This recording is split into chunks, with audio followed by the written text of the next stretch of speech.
తాండ్రంగిలో సుపరిపాలన తొలి అడుగు కార్యక్రమాన్ని నిర్వహించారు. మంత్రి కొండపల్లి శ్రీనివాస్ వానలోనే గొడుగులు వేసుకుని ఇంటింటికి వెళ్లి సమస్యలను అడిగి తెలుసుకున్నారు.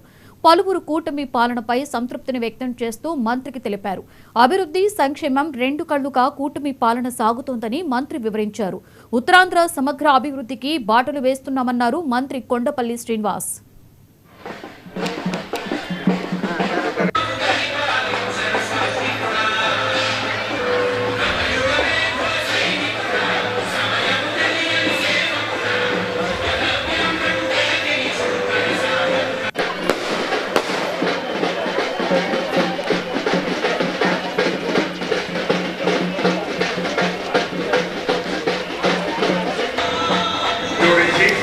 రూపాయలు రైతన్నలకు ఇస్తున్నాం.